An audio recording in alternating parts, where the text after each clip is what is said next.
Radio EJCAM, la matinale. Bonjour à tous et bienvenue sur Radio EJCAM. Nous sommes ensemble jusqu'à 9h45. Au programme de cette édition, nous reviendrons sur l'actualité nationale, internationale, sportive, mais aussi sur les principales unes des journaux aujourd'hui. Tout de suite, un retour sur l'ensemble de l'information à Marseille avec le journal de Bérangère Margaritelli. Bonjour Bérangère. Bonjour. Une nouvelle prison à Marseille. Manuel Valls doit annoncer aujourd'hui un plan de construction de nouveaux centres pénitentiaires en France. Dans la région, la surpopulation carcérale atteint un point critique. Une deuxième maison d'arrêt devrait donc voir le jour à Marseille. L'établissement serait doté de 600 places. Il serait destiné à accueillir les prévenus en attente de jugement et les condamnés à de courtes peines. Sa création avait été réclamée par le député PS Patrick Mennucci dans un courrier au ministre de la Justice. Reste maintenant à déterminer où sera implantée la future prison. Passer le code de la route à la poste. Cela peut paraître surprenant et pourtant, depuis le 13 juin 2016, c'est possible. Ce nouveau service s'inscrit dans le cadre de la réforme du permis de conduire. À Marseille, un deuxième centre vient d'ouvrir près du Vieux-Port, un bon moyen, Eline Erzil-Bengoa, de faciliter le passage des candidats. À côté du centre Bourse, non loin du Vieux-Port, le centre d'examen se trouve désormais dans le site d'envoi et de distribution du courrier. Alors pas question d'enjamber les colis, une salle est spécialement réservée à l'étage. Les candidats sont accueillis par les employés de la Poste, reconvertis en examinateurs, comme l'explique Christine Borletalec, déléguée régionale du groupe La Poste. Nous sommes organisés en choisissant des lieux, en formant des personnes, parce que c'est un examen qui est réglementé, donc il y a une responsabilité. Maintenant, nous sommes en train de déployer des sites de plus en plus nombreux pour permettre aux presque 50 000 candidats du département de venir passer l'examen du code dans de bonnes conditions et surtout dans des délais accélérés. Les délais accélérés, une bonne nouvelle quand on sait combien il est difficile de s'inscrire au code ou au permis. Aujourd'hui, rien de plus simple, il suffit de se rendre sur le site internet de la Poste et le tour est joué. Ce qu'on nous a proposé, la rapidité en fait du passage, en 3-4 jours on peut s'inscrire sur le site de la Poste et on nous propose un ensemble d'endroits, de lieux. Et ici au Vieux-Port c'est top parce qu'on arrive en métro, pas besoin de se faire amener, c'est génial quoi. Moi dès qu'il y a un examen je stresse, quand je m'entraîne je suis bon et puis quand je passe l'examen je rate, donc là ça me permettra de le repasser dans de bonnes conditions. De bonnes conditions et un prix abordable aussi, 30 € pour passer l'examen, un tarif généralisé au niveau national. Merci Eline. Et les modalités d'inscription sont à retrouver sur le site de laposte.fr. Un sursis pour les cinémas César et Variété. La liquidation était redoutée. Finalement, le redressement judiciaire l'a emporté hier au tribunal de commerce. En cause, l'arrivée d'un nouvel investisseur jugé crédible. Le potentiel repreneur est déjà à la tête d'une société française en fort développement. Ce rachat par Jean Misrahi pourrait donc participer à la relance et à la rénovation de ces deux cinémas sur la Sellette. Le casino n'était qu'un coup de bluff. Jean-Claude Gaudin a provoqué la colère jusque dans son camp hier en revenant sur le projet qu'il avait lui-même annoncé. Le maire de la ville l'a avoué, il n'y a pas de place pour un casino dans la Villa Méditerranée. Un revirement fustigé par Renaud Muselier. Pour le vice-président de la région, le maire ne sait pas ce qu'il veut. En septembre dernier, Jean-Claude Gaudin avait fait sensation en lançant l'idée de transformer le bâtiment en établissement de jeu. Une idée soutenue par le président de la région. Christian Estrosi avait confirmé son souhait de vendre la Villa Méditerranée, trop coûteuse pour la région. Coup de tonnerre dans les transports provençaux. Par l'intermédiaire de son président, Christian Estrosi, la région PACA vient de rompre une série de négociations avec la SNCF. Au cœur du débat, le service des trains express régionaux.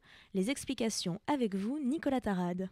Effectivement, et ce chiffre, pour commencer, 291 millions d'euros de forfait et 36 millions d'euros de dépassement.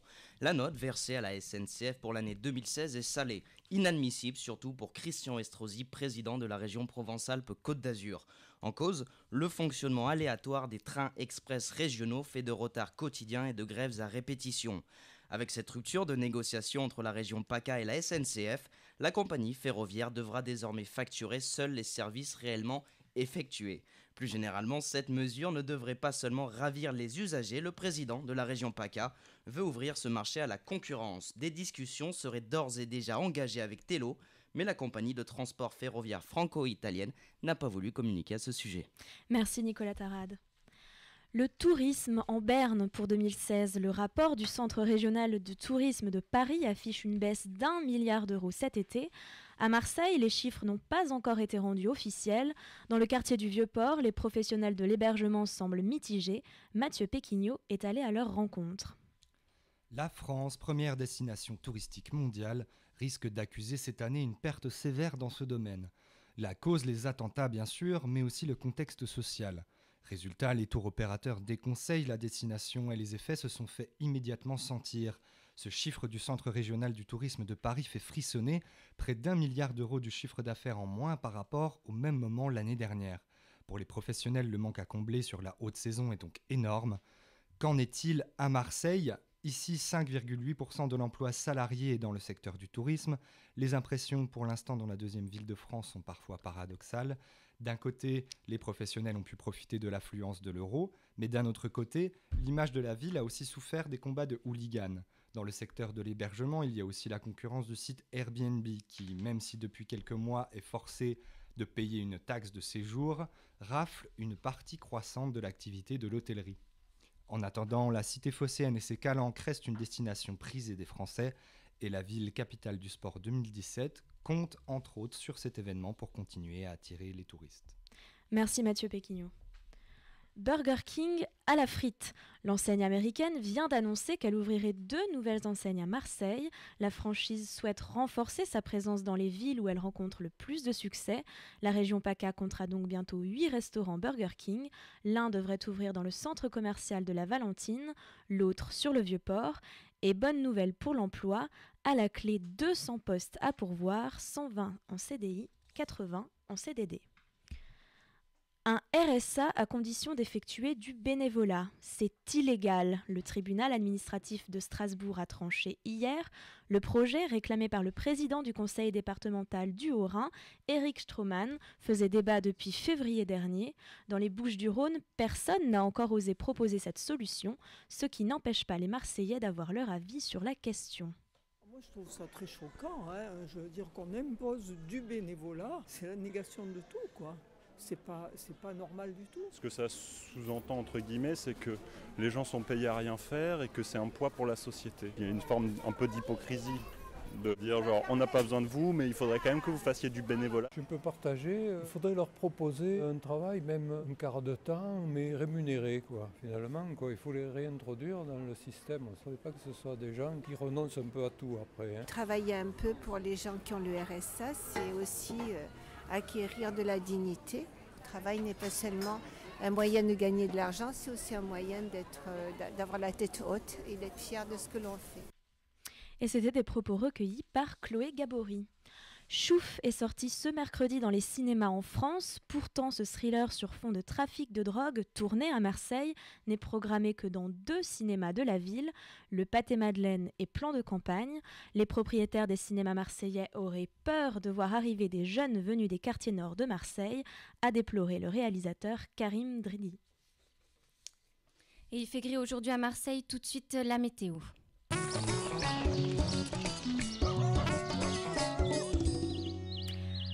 Aujourd'hui à Marseille, l'atmosphère deviendra fortement instable avec un ciel très nuageux à couvert.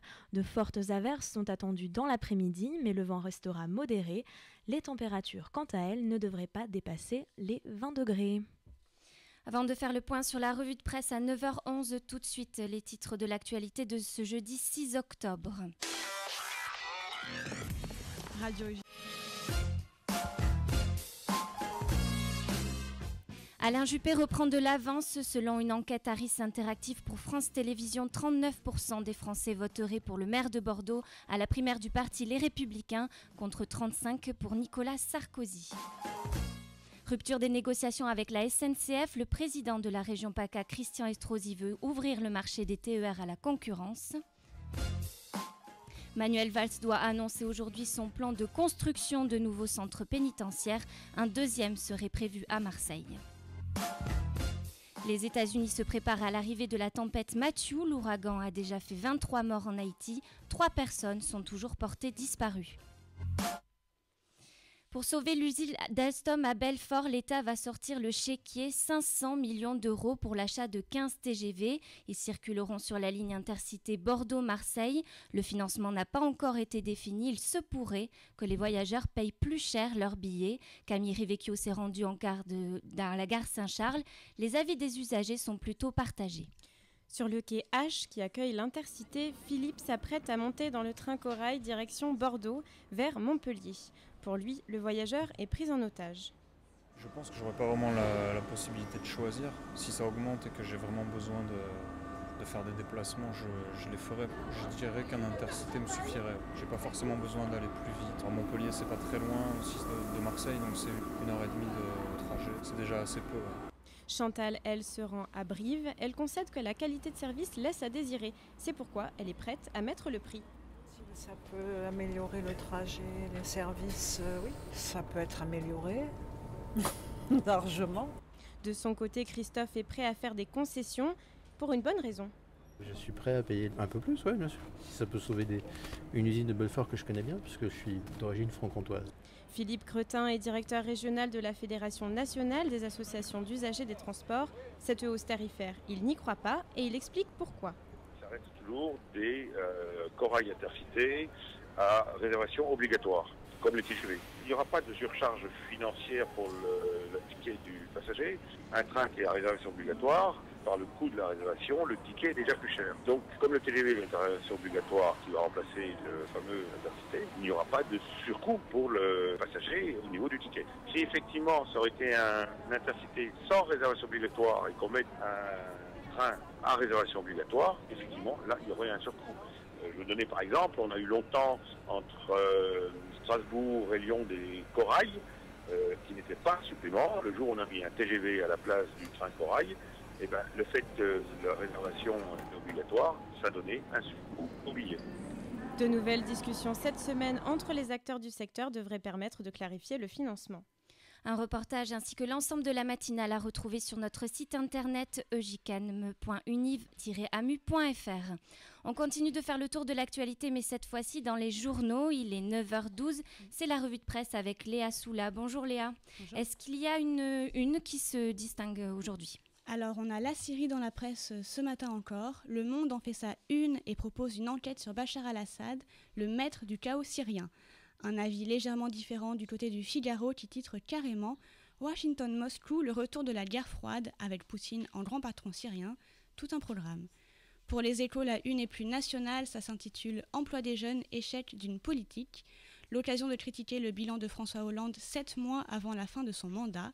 Libération, lui, choisit plutôt de taper sur les Républicains et titre « Refaire l'histoire, une idée fixe de la droite », avec un joli dessin en une, Sarkozy en Astérix avec une petite tête de Zemmour en idée fixe. Du côté de Marseille, la Provence est pleine de révélations. Voici la une nouvelle prison pour Marseille. C'est le titre exclusif du quotidien ce matin, exclusif en tout cas, c'est ce qui est marqué dessus. Et il faut bien dire que l'information ne figure pas sur la première page de la Marseillaise.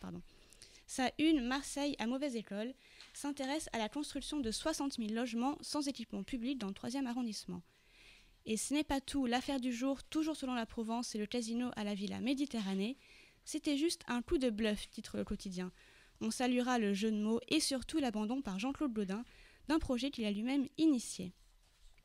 Autre titre, la gare du rail est déclarée selon la Provence.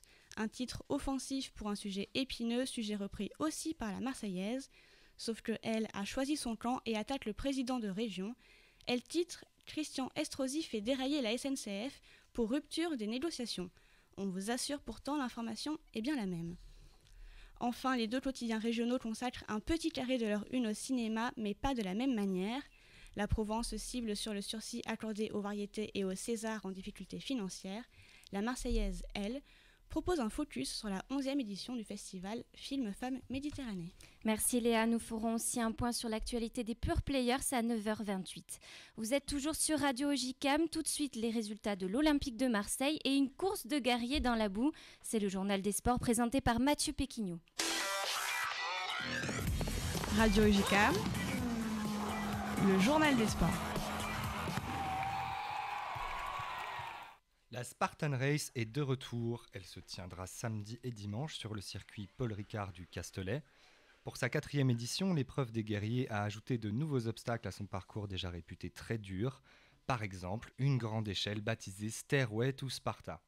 En tout, pour chaque épreuve, entre 20 et 25 obstacles, et 6000 gladiateurs seront pourtant attendus.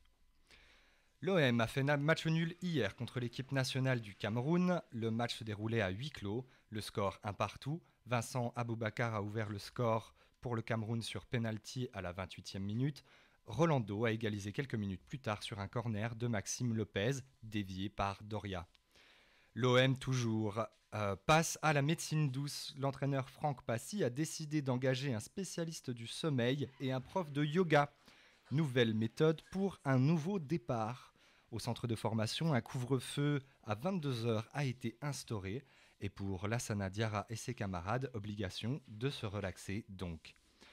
Matt Carraro sera toulonnais au moins jusqu'à la fin de la saison. Recruté dans un premier temps comme remplaçant médical de Goro Maru, l'arrière australien de 32 ans sera conservé dans l'effectif du RCT en tant que joueur additionnel. Merci Mathieu. Le centre Emmaüs Pointe-Rouge s'apprête à accueillir des réfugiés. Le 17 octobre, l'association ouvrira dans son bâtiment historique des chambres entièrement rénovées à 2 familles. Et comme un symbole, le 17 octobre, c'est aussi la journée mondiale du refus de la misère. Audrey Travers a rencontré le responsable de l'association à Marseille, Kamel Fassatoui.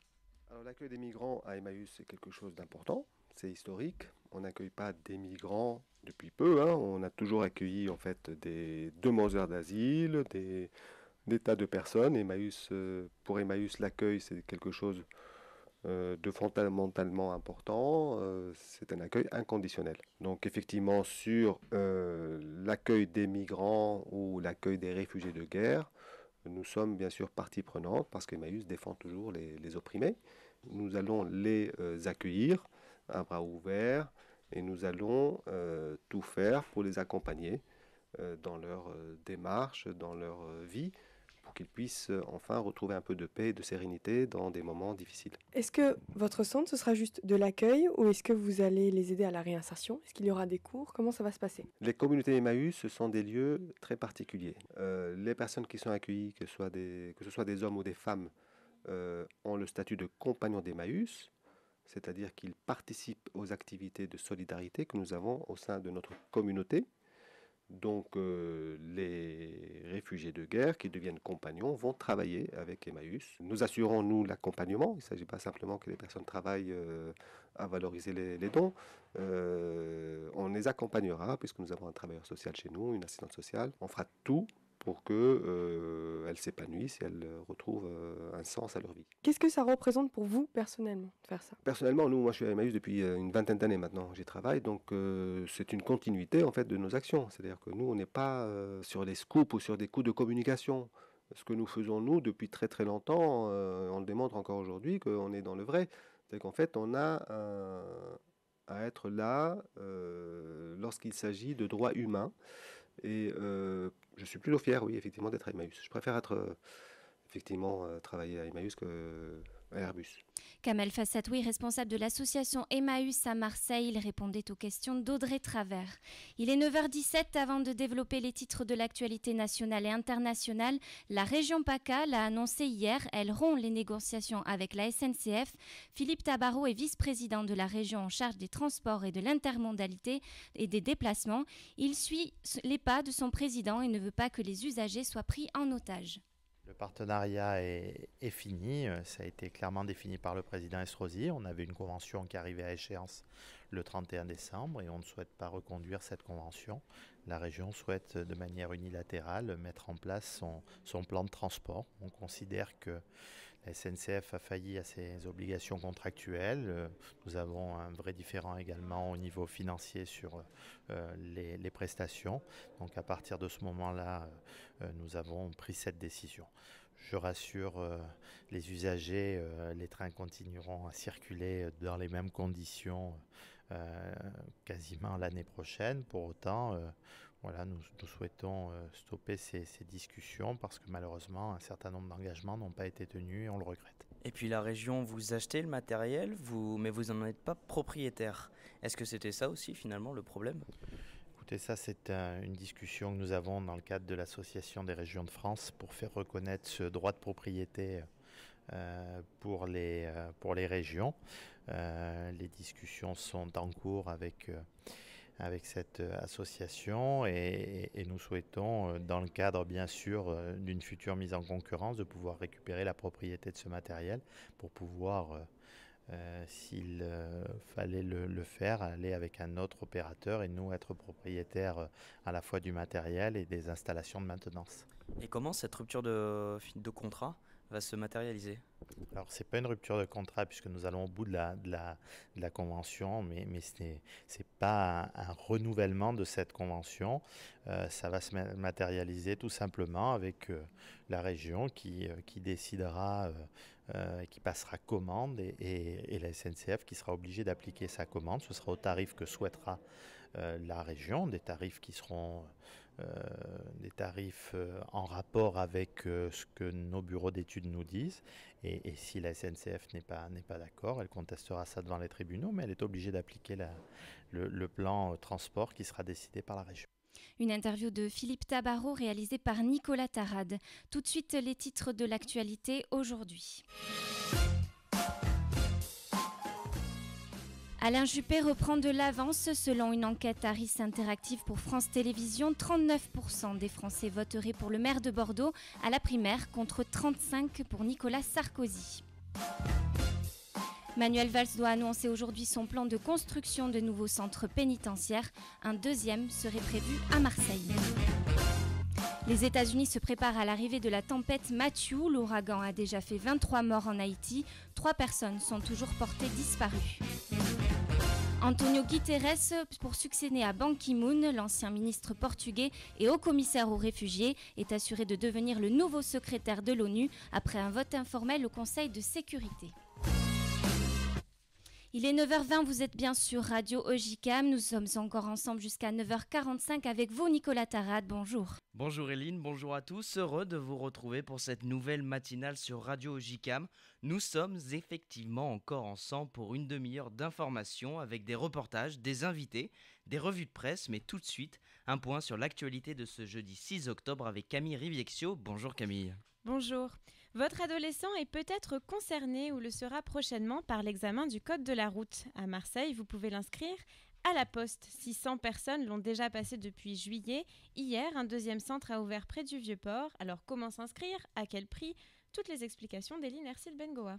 Suivre un colis ou une lettre en recommandé et même s'inscrire au code de la route. Depuis juin 2016, un onglet spécifique a été créé sur le site de la Poste. L'inscription est très simple, il suffit de choisir son lieu et son horaire de passage. Plus d'attente donc, en quelques clics, le rendez-vous est pris pour dans quelques jours. Cette mesure s'inscrit dans le cadre de la réforme du permis de conduire, un moyen de désengorger les centres et de réduire les délais. Une bonne nouvelle pour les candidats, d'autant que le prix a aussi baissé, 30 € pour chaque examen, de quoi se permettre de se tromper au moins la première fois. Toutes les modalités sont à retrouver sur laposte.fr. Va-t-on bientôt voyager dans des trains privés en PACA? Le président de la région vient de rompre les négociations avec la SNCF. En cause, d'après l'élu, des services trop souvent aléatoires. Pour Christian Estrosi, la coupe est donc pleine, Nicolas Tarade. Effectivement, le président de la région Provence-Alpes-Côte d'Azur a réaffirmé hier sa volonté de réformer le système de transport.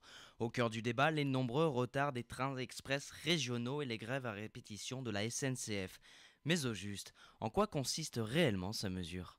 Nous aurons toute négociation avec la SNCF pour la reconduction d'une convention qui avait été signée il y a 10 ans et qui voyait son terme arriver au mois de décembre prochain, le 1er janvier 2017. Ce sera donc un fonctionnement unilatéral des choses et pas bilatéral avec la SNCF. Je veux apporter des solutions à tous les usagers des transports. C'est donc une grande première en France. La SNCF ne devient plus qu'un prestataire de services sous les ordres de la région Provence-Alpes-Côte d'Azur. Outre le bien-être des usagers, Christian Estrosi a une autre idée en tête. J'ouvre la discussion avec la concurrence, notamment des sociétés comme Tello, du côté de l'Italie, offrent des prestations qui garantissent un meilleur service aux usagers. À partir du moment où la SNCF ne remplit pas ses obligations, à partir du moment où elle prend en otage les usagers, la liberté de circuler doit être, en tout cas chez nous, une réalité quotidienne. Des discussions entre la région Provence-Alpes-Côte d'Azur et le transporteur Tello seraient d'ores et déjà engagées, mais la compagnie ferroviaire franco-italienne n'a pas voulu communiquer à ce sujet. Christian Estrosi a donc réussi son coup de communication avec peut-être une idée en tête, jouer un rôle à Paris dans moins d'1 an. Une nouvelle maison d'arrêt devrait ouvrir à Marseille. Manuel Valls doit annoncer dans la journée un plan de construction de nouveaux centres pénitentiaires. Un deuxième centre de détention devrait également ouvrir dans le Vaucluse. Au 1er septembre, la région comptait 8000 détenus pour un peu plus de 6000 places. Burger King ouvre 2 nouveaux restaurants à Marseille pour faire concurrence à McDonald's. L'enseigne va donc s'implanter au Vieux-Port et dans le centre commercial de la Valentine. 200 postes seront à pourvoir.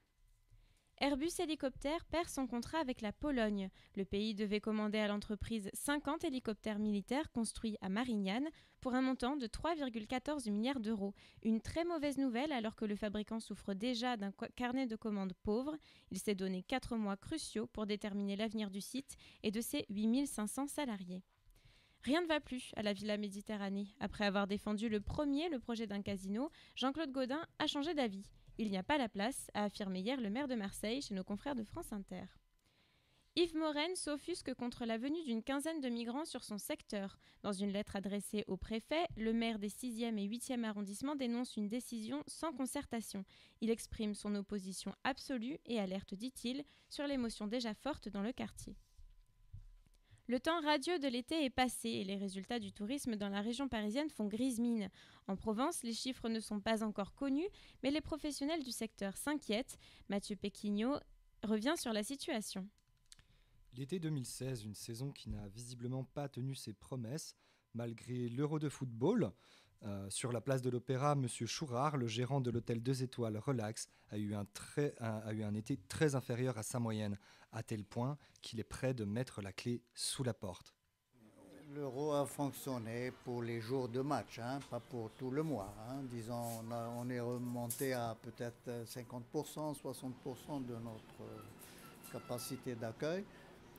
Mais en juillet, on attendait, ça a été la catastrophe de Nice qui a fait qu'il n'y avait plus rien. Je peux vous montrer les registres. On fonctionnait à 20% au mois de juillet. C'était quelque chose d'inimaginable, d'incroyable. Heureusement, tous les professionnels n'ont pas le même résultat. De l'autre côté du Vieux-Port, la boutique des Calitions du Roi René a eu une saison un peu moins mauvaise. Cette année, la fréquentation a été quand même sensiblement inférieure aux attentes. Et l'euro, contrairement à ce qu'on avait espéré, n'a pas du tout ramené le chiffre escompté en fait. Donc ça a été, on va dire, pas un mauvais été, mais une saison plutôt moyenne par rapport aux attentes. Avec les événements fin d'année dernière, on a remarqué quand même beaucoup moins d'Américains et de Chinois aussi qui sont très sensibles à ces problématiques. À Marseille, où l'activité touristique est une part importante des revenus, on espère des lendemains meilleurs. En 2017, la ville sera capitale du sport. Elle compte sur cet événement pour se maintenir. Un reportage réalisé par Mathieu Péquignot. Deuxième journée de sortie pour Chouf, 3e film de Karim Dridi, tourné avec des acteurs marseillais. Le réalisateur franco-tunisien explore une nouvelle fois une jeunesse perdue et incomprise. Il livre ici un long métrage haletant et tragique sur la dure réalité des quartiers nord de la ville. C'est chez nous ici, tu as compris ? C'est chez eux et personne ne pourra les faire partir. Chouf regarde en arabe, comme un ordre lancé aux spectateurs. Chouf, c'est aussi le nom des guetteurs dans les réseaux de drogue, les premières victimes des règlements de compte, pas les dernières, comme dans l'histoire de Sofiane. Le film, c'est sa descente aux enfers, son enrôlement dans le trafic de drogue des quartiers nord de Marseille. Caméra à l'épaule, par les Marseillais et Gitans, action, tension permanente, l'immersion est totale et le spectateur en sort essoufflé. Un film nerveux, noir, proche du documentaire. Karim Dridi sort des médias ses familles, leur violence et leur douleur, pour leur rendre toute leur humanité. Car comment quitter cette spirale quand elle fait partie de nous ? Chouf est bel et bien une tragédie marseillaise. Et si vous souhaitez chouffer le film, comme le dit son réalisateur, sachez que seul le cinéma Pat et Madeleine le diffuse à Marseille. Un petit coup d'œil rapide sur la météo de ce jeudi 6 octobre. Il va falloir sortir les parapluies. Aujourd'hui, Camille, peut-être une bonne raison d'ailleurs d'aller se réfugier dans les salles de cinéma.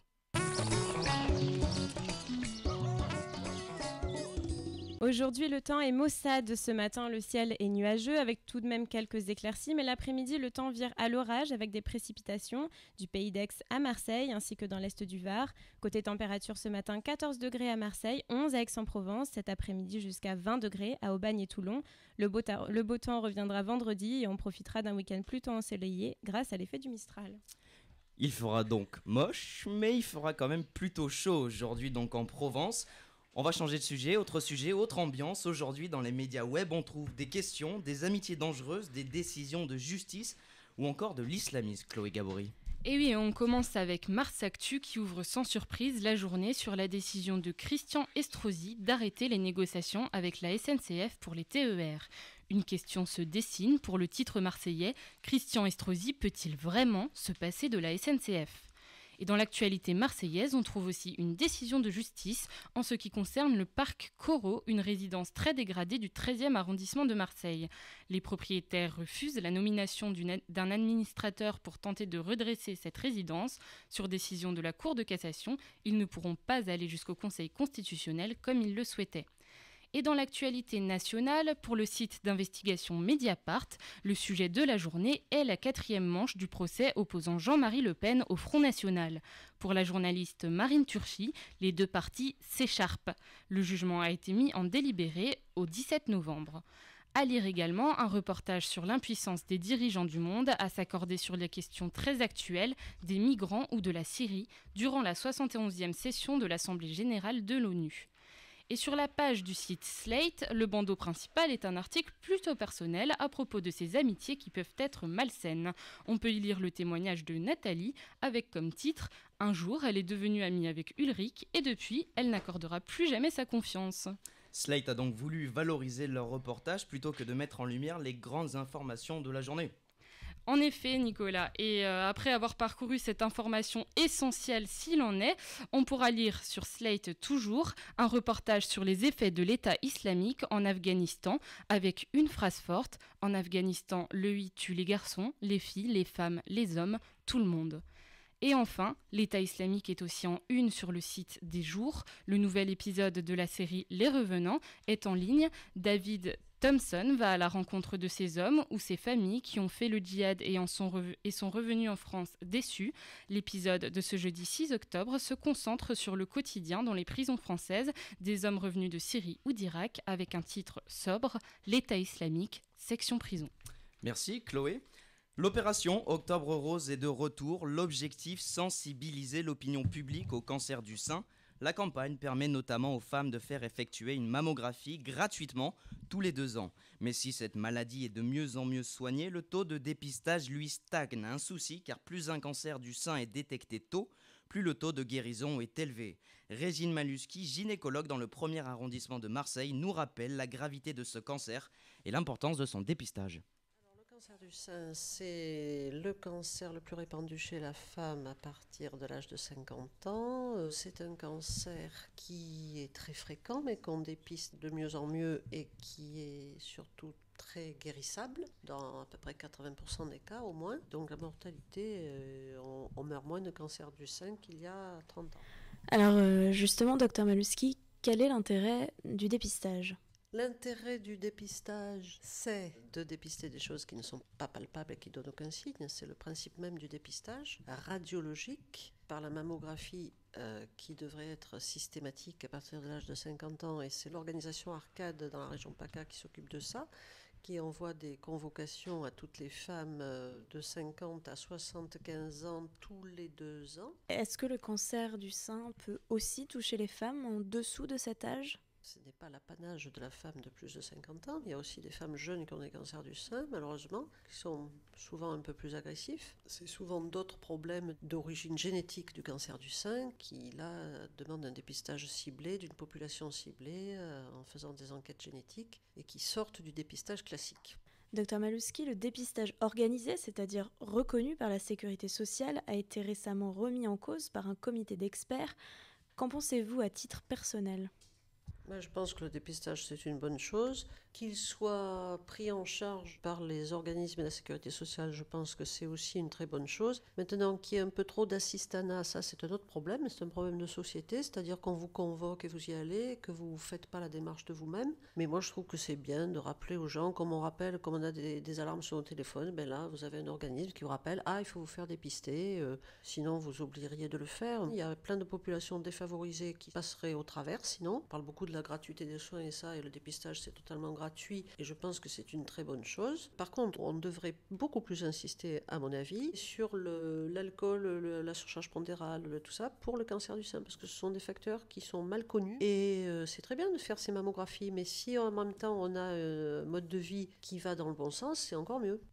Un sujet réalisé par Bérangère Margaritelli. Un chiffre, pour terminer, en France, le cancer du sein tue près de 11 500 personnes par an et plus de 50 000 nouveaux cas sont également détectés chaque année. François Hollande rabote les privilèges des anciens présidents. Le décret publié hier n'a pas été annoncé en grande pompe. Pourtant, le message derrière est assez significatif. N'est-ce pas, Audrey Travers ? Oui, effectivement, c'est un peu passé inaperçu hier. Pourtant, le décret a bien été publié au journal officiel. Alors, pas de mesure digne de la Révolution française, mais quand on sait que les anciens chefs de l'État coûtent près de 10 millions d'euros par an, ça fait plaisir. Cette baisse de privilèges interviendra donc 5 ans après leur départ de l'Élysée. Exit la voiture de fonction et les transports gratuits en première classe. Fini aussi l'équipe de 7 collaborateurs permanents. L'effectif est réduit à 3. Mais pour les auditeurs qui s'inquiètent, les anciens présidents seront à l'abri de la misère. Un logement de fonction et une dotation de 65 000 euros par an leur sera alloué à vie. C'est bien beau tout ça, mais on dirait que Hollande a quelque chose derrière la tête. Perspicace, Nicolas. En effet, le gouvernement enchaîne les plans de sauvetage cette semaine et les annonces surprises. La commande de 21 TGV pour sauver les 400 emplois de l'usine d'Alstom, le plan d'aide aux agriculteurs en difficulté avec la prise en charge de 50% des prêts de ces derniers par l'État, et maintenant ça. Pour ceux qui en doutaient encore, François Hollande est en campagne. Il faut dire que la primaire de la gauche se rapproche et les candidats se déclarent. Il y a 3 jours, par exemple, Arnaud Montebourg a enfin annoncé qu'il y participerait. Il rejoint donc Benoît Hamon, Marie-Noëlle Nienmal, Gérard Filoche, François de Rugy et Jean-Luc Benamias. Mais c'est bien Arnaud Montebourg qui pose problème à François Hollande. Dans le dernier sondage en date, le chef de l'État arrivait en tête au premier tour avec 43% des voix, suivi par Arnaud Montebourg à 33% et Benoît Hamon à 14%. Mais au deuxième tour, patatras, il perdrait face aux fervents défenseurs du Made in France. On comprend mieux alors sa récente stratégie, la reconquête de l'aile gauche du PS. Mais Audrey, ça paraît un peu compliqué, non ? Décidément, Nicolas, on ne peut rien vous cacher. Pour le prouver, là encore, un sondage. 72% des Français veulent voir François Hollande quitter la politique en 2017. Plutôt brutal. Et puis, comment faire oublier la loi travail passée en 49.3 en juillet dernier ? Et puis franchement, utiliser l'argent de l'État pour faire sa campagne, c'est pas un peu limite quand même. Bref, cette primaire s'annonce très compliquée pour François Hollande. Heureusement, il aura quand même son appartement meublé et ses 65 000 euros par an pour survivre. Plutôt une bonne nouvelle donc pour Audrey. Enfin, pour lui en tout cas. Il est 9h37 à la une aujourd'hui, jeudi 6 octobre. Au moins 23 morts à Haïti après le passage de l'ouragan Matthew en début de semaine. Un bilan humain lourd mais encore partiel. Les autorités redoutent une aggravation de la situation. Les inondations causées par le passage de l'ouragan ont entraîné une résurgence du choléra. 8 nouveaux cas ont déjà été recensés. À la une également, fumée blanche pour Antonio Guterres. Il est assuré de succéder à Ban Ki-moon à la tête de l'ONU, enfin logiquement car le vote officiel n'interviendra qu'aujourd'hui.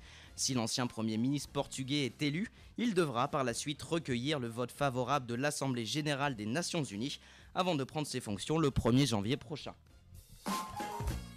Autre information de ce début de matinée, la Banque mondiale réhabilite les recrues de Daesh.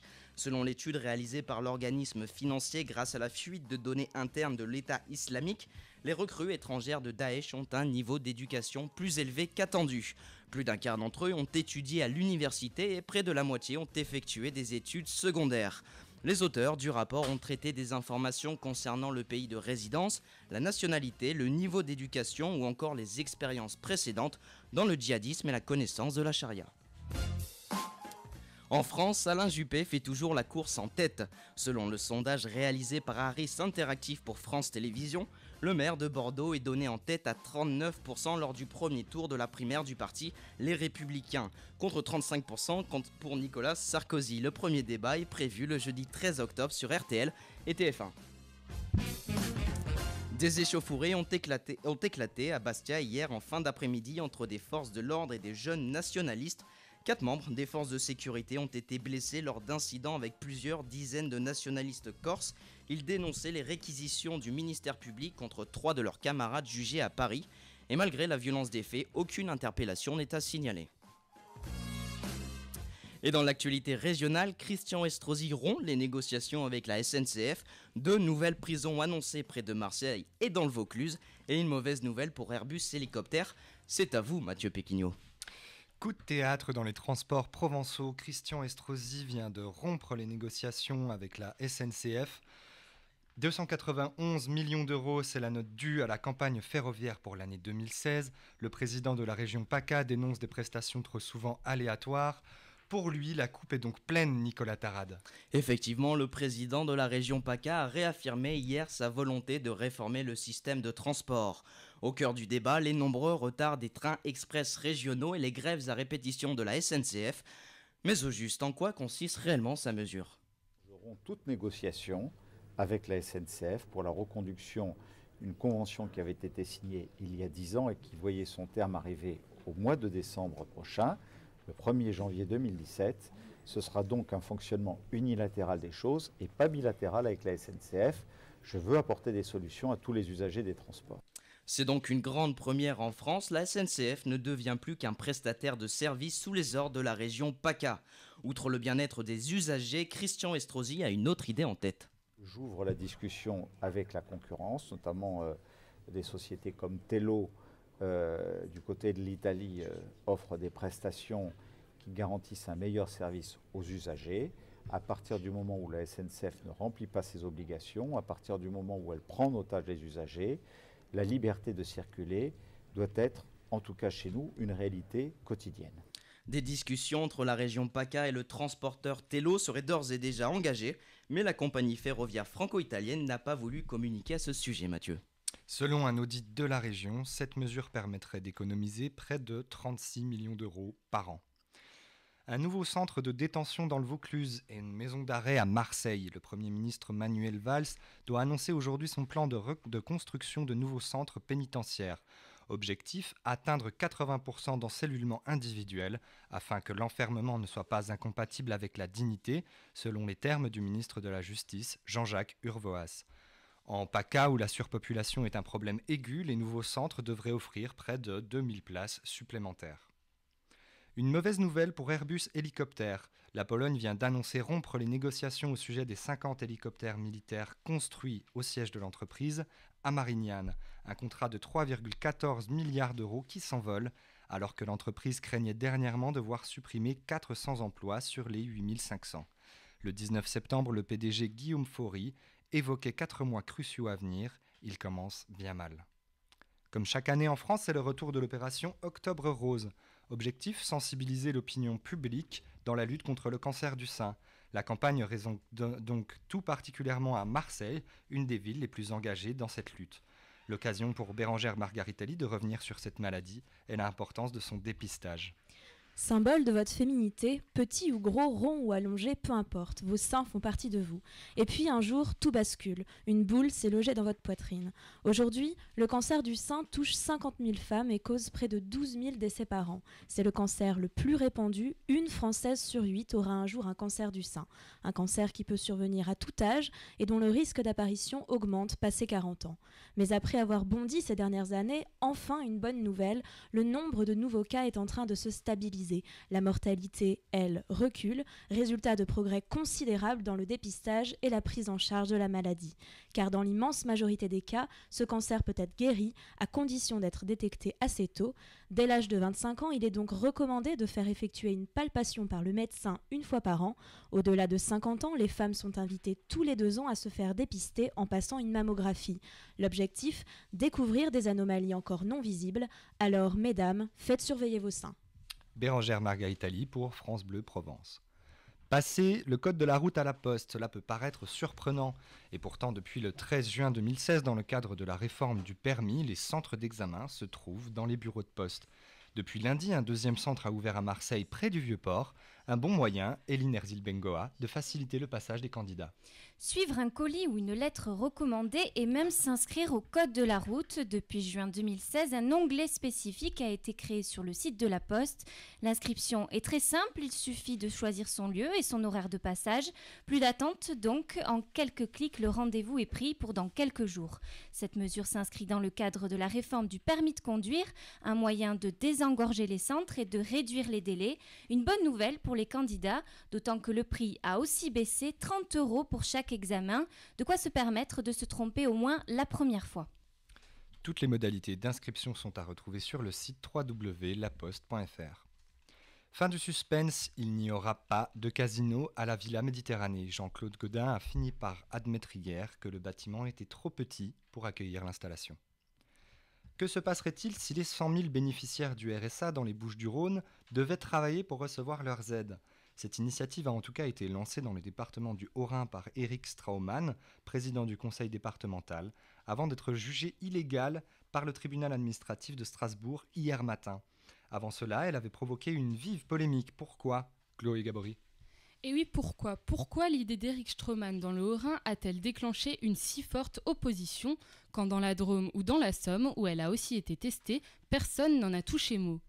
Tout commence en février 2016. Le président du conseil départemental du Haut-Rhin prend une délibération pour imposer aux bénéficiaires du RSA de faire des heures de bénévolat. La volonté affichée est de permettre aux allocataires de ne pas perdre le contact avec la société, mais surtout, Éric Straumann veut mettre l'accent sur le coût du RSA pour certains départements, 50 millions € pour le Haut-Rhin en 2016. Problème, le RSA, revenu de solidarité active, est une allocation minimum accordée par l'État auquel les départements n'ont pas le droit d'apporter leurs conditions. Mais la polémique enfle surtout autour du mot bénévolat, un terme en effet paradoxal pour parler d'heures de travail qui seraient bien obligatoires. Car dans la Drôme ou dans la Somme, petite nuance, tout était basé sur le volontariat. Chloé Gabory pour France Bleu Provence. Je ne le verrai pas, c'est encore du Marseille bashing. Jean-Claude Gaudin, arbitraire avec le film Chouf. Ce thriller réaliste est sorti hier. Il décrit le trafic de drogue dans les quartiers nord de Marseille. Le réalisateur Karim Dridi a rétorqué que si M. Gaudin jugeait son film sans l'avoir vu, il comprenait mieux sa politique. Aujourd'hui, c'est la journée du sport à Festivamu. Le lieu, les plages du Prado. Les étudiants pourront-ils enfiler leur tenue d'été, Mathieu ?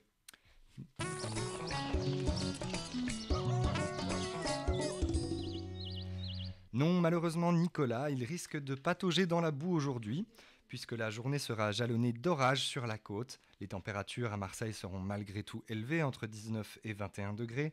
Rassurez-vous, dès demain, tout devrait rentrer dans l'ordre, et le soleil sera au rendez-vous ce week-end, accompagné certes d'un fort Mistral. Merci beaucoup, Mathieu.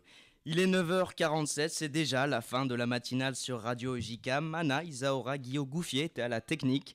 Merci de nous avoir suivis. Tout de suite, c'est désormais l'heure de l'invité politique de la semaine. Aujourd'hui, nous recevons Bruno Gilles, sénateur-maire des 4e et 5e arrondissements de Marseille. Nous parlerons primaire Les Républicains et succession de Jean-Claude Gaudin. Très bonne fin de journée à vous.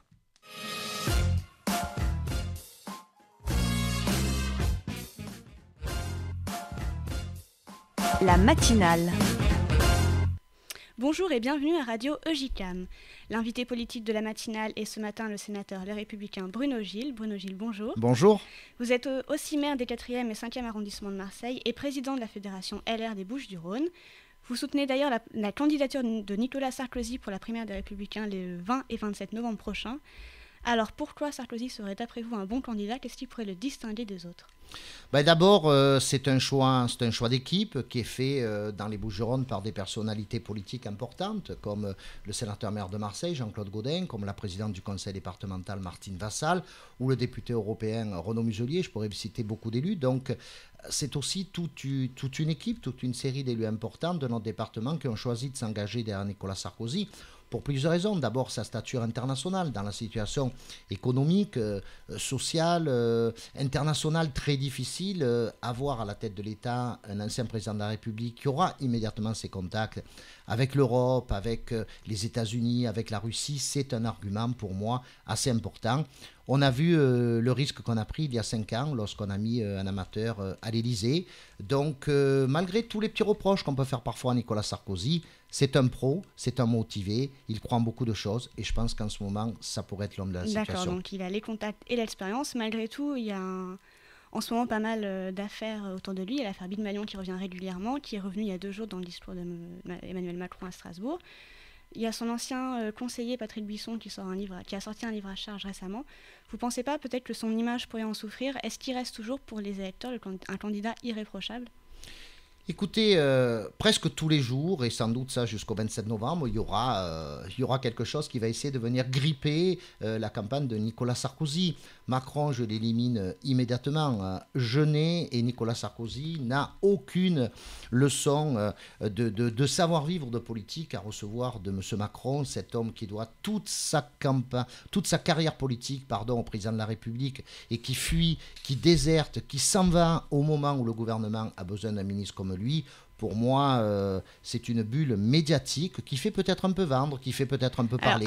C'est un déserteur. Je rajoute donc aussi que le sondage Harris d'aujourd'hui donne quand même Alain Juppé gagnant de la primaire à 39%. Donc ça, c'est en dehors des considérations médiatiques, ce sont les électeurs qui décident. Oui, c'est les électeurs, mais c'est les électeurs qui sont sondés. Les électeurs qui sont sondés, c'est tous les Français, et ce n'est pas tous les Français qui vont aller voter. D'ailleurs, vous donnez souvent, vous les journalistes, que la première partie du sondage. Et lorsque vous regardez la totalité des sondages, puisque, bien évidemment, nous avons accès, comme vous d'ailleurs, à la totalité du sondage et à ce qu'on appelle les CSP, c'est-à-dire les catégories socio-professionnelles. Vous vous rendez compte que lorsqu'on prend l'électorat traditionnel de droite, Nicolas Sarkozy est très largement en tête. Et ce n'est pas tous les Français qui vont aller voter. Honnêtement, c'est pas dans les gènes, c'est pas dans les habitudes des Français de droite d'aller participer à une primaire. Okay. Donc le cœur de cible, c'est... Je vous interromps parce que le temps est en train de filer. Allez, je vous laisse m'interrompre avec plaisir. Dernière question, Bruno Gilles, vous êtes aussi maire Les Républicains des 4e et 5e arrondissements de Marseille, comme Jean-Claude Gaudin. Il est donc à la tête de la ville depuis plus de 20 ans, il ne compte pas s'arrêter là. Qu'est-ce que vous en pensez? Vous ne pensez pas que ça commence à faire un peu beaucoup? Là, vous m'avez interrompu pour un avenir qu'on ne peut pas encore écrire. Je veux dire, Jean-Claude Gaudin est maire depuis à peine 2 ans, donc on ne va pas l'enterrer avant mars 2020. Donc Jean-Claude Gaudin arrêtera et ça sera son dernier mandat, il l'a dit. Dernier mandat, derrière, quelqu'un lui succédera. Ça sera là aussi un choix d'équipe qui sera fait avec Jean-Claude Gaudin, avec les personnalités politiques importantes. Avec moi, bien évidemment, en tant que patron du parti et plus ancien des maires de secteur de Marseille. Mais ça sera ça aussi un choix collégial. Merci Bruno Gilles d'avoir été l'invité politique de Radio JCAM ce matin. Je rappelle que vous êtes maire des 4e et 5e arrondissements de Marseille et président de la Fédération LR des Bouches-du-Rhône et sénateur. Vous pouvez, comme les auditeurs, retrouver cette interview sur le site de Radio JCAM. Bonne journée à tous. Merci, vous aussi. La matinale.